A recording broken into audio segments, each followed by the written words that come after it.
అయితే ఇప్పుడు ఈ చలికాలం వచ్చింది కదా మ్యామ్. ఈ చలికాలంలో ఉండే నొప్పులను కూడా మనం దీనిగా పరిగణించవచ్చా?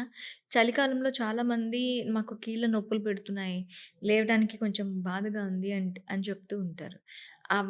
వాళ్ళలో కూడా ఈ రుమటాయిడ్ ఆర్థరైటిస్‌ని మనం గమనించొచ్చంటారా? ఓన్లీ వెదర్ చేంజెస్ వల్ల వచ్చే ఎఫెక్ట్ రుమటాయిడ్ ఆర్థరైటిస్ కాదు. కాకపోతే రుమటాయిడ్ ఆర్థరైటిస్ ఉన్న వాళ్ళల్లో వెదర్ చేంజెస్ వల్ల ఇలా వాళ్ళ సింప్టమ్స్‌లో, లక్షణాల్లో కొంచెం చేంజెస్ గమనించడం అనేది అది ప్రూవెనే.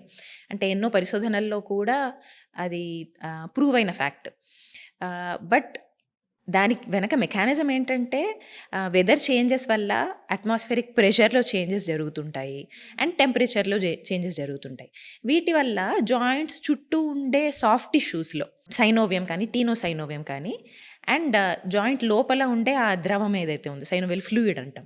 వీటిల్లో కొంచెం కన్సిస్టెన్సీలో మార్పులొస్తుంటాయి. అది కొంచెం హ్మ్. చిక్కబడ్డము, చుట్టుపక్కల కండరాలు ఈ టెండాన్స్ అనేవి కూడా బిగుసుకుపోవడం. వీటి వల్ల వాళ్ళకు సింప్టమ్స్ ఆ లక్షణాలు కొంచెం వర్స్ అవుతున్నాయి. అంటే పెయిన్స్ పెరిగినట్టు అనిపించడము, బిగుస్తనం పెరిగినట్టు అనిపించడము ఇలాంటివి జరుగుతున్నాయి. బట్ యాజ్ సచ్ వెదర్ మార్పుల వల్ల లోపల ఇన్‌ఫ్లమేషన్ తీవ్రత పెరుగుతుందా అంటే అలా అయితే ఏం లేదు. వాళ్ళ లక్షణాలు పెరిగినట్టు అనిపిస్తూ ఉంటాయి. వ్యాధి వాళ్ళకి పెరిగినట్టు అనిపిస్తూ ఉంటుంది. బట్ లోపల ఇన్‌ఫ్లమేషన్ ఓన్లీ వాతావరణం వల్ల మారుతుందా అంటే మారదు.